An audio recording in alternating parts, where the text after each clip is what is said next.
안녕하십니까, 알파스트리트 파트너스입니다. 2022년 10월 26일 수요일 마감 시장 보겠습니다.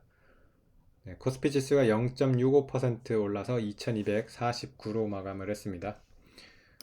이틀 연속 상승을 했어요.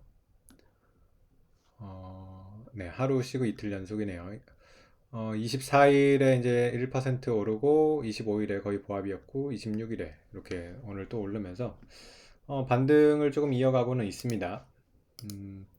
지금 글로벌 증시는 분위기가 꽤 좋습니다. 다우 지수가 어제도 올라가지고 31,800대 이렇게 됐고요.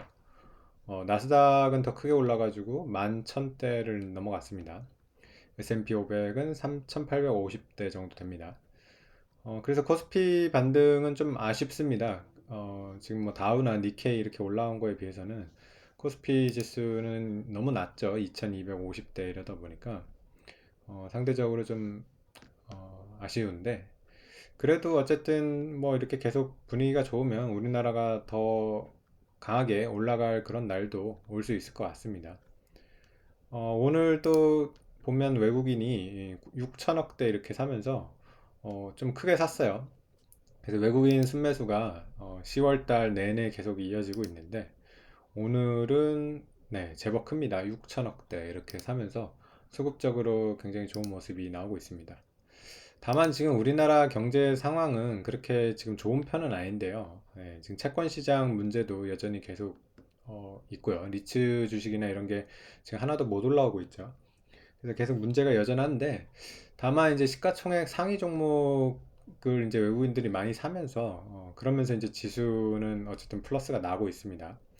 오늘 장도 보면 삼성전자 에너지 솔루션 같이 이렇게 시가총액 상위 종목들이 강했어요. 삼성 SDI도 이렇게 올랐고요. 그래서 거의 3%대 이렇게 올라오면서 지수를 이끌었습니다. 반면에 지금 보면 하락 종목들도 상당히 많이 보이죠. 하락 종목이 거의 절반 이상 이렇게 되는 것 같은데, 시총 상위 종목이 이렇게 크게 올랐는데 지수가 그렇게 많이 안 오른 거 보면 떨어진 종목도 많다는 얘기일 겁니다. 네이버 같은 경우가 오늘도 또 이렇게 크게 하락하면서 3%대 이렇게 하락했고요. 카카오도 2%대 이렇게 하락을 했습니다. 현대차도 지금 계속 빠지고 있습니다. 현대차도 1%대 이렇게 오늘 빠졌고요. 기아차 마찬가지로 빠졌습니다. 오늘은 또 KTNG가 좀 특이하게 많이 올랐는데요. KTNG가 참 변동폭이 없는 그런 기업인데, 오늘 같은 경우는 3.8% 이렇게 오르면서 굉장히 크게 올랐습니다. 좀 뉴스가 있는데요. 싱가포르의 이제 투자 회사가 KTNG한테 이제 주주 제안을 했다고 합니다. 그래서 KTNG가 지금 담배 사업하고 인삼 사업 이렇게 크게 두 사업이 있는데, 이거 회사를 분할을 하라라는 그런 주주 제안인 것 같아요. 지금 우리나라 같은 경우는 이렇게 뭔가 회사 분할하면 원래 악재로 이제 항상 인식이 됐죠. 근데 그 이유는 이제 물적 분할 때문에 그런데요. 물적 분할을 하면 이제 분할하는 회사 주식을 주주한테 나눠주질 않기 때문에 이제 악재가 되는 건데, 아마 여기서는 이제 인적 분할이겠죠. 인적 분할을 제한할 거라고 봅니다. 일반 주주 입장에서는 인적 분할을 하게 되면 이제 새로 분리된 회사 주식들도 어, 그 비율에 따라 가지고 이렇게 나눠 갖게 되거든요. 그래서 주식이 두 개가 되는 거예요. 그래서 KTNG 담배회사, KTNG 인삼회사 이렇게 주식이 두 개가 되기 때문에 오히려 인적 분할 같은 경우는 지금 호재로 인식이 많이 됩니다. 그래서 KTNG가 계속 주가가 상당히 낮았는데 어쨌든 이런 좀 뉴스가 나오면서 오늘 많이 올랐습니다. 이런 거는 참 계속 많이 이제 시도를 해야 될 것 같아요. 외국인 주주들이 아무래도 힘이 세다 보니까 이렇게 주주 제한이 나오는데, 떻게 됐던 간에 이렇게 주주 가치를 계속 올릴 수 있는 이런 주주 제한들은 많이 나오면 좋겠습니다.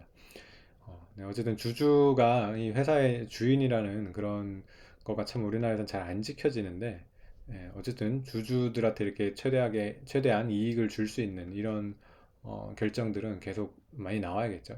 그래서 KTNG가 뭐 일단은 주주 제안을 했기 때문에 이사회에서 이제 이거를 어떻게 받아들일지는 모르겠지만은 어떤 이런 시도 자체가 일단 좋다고 봐서 이렇게 호재성으로 인식이 된 것 같습니다.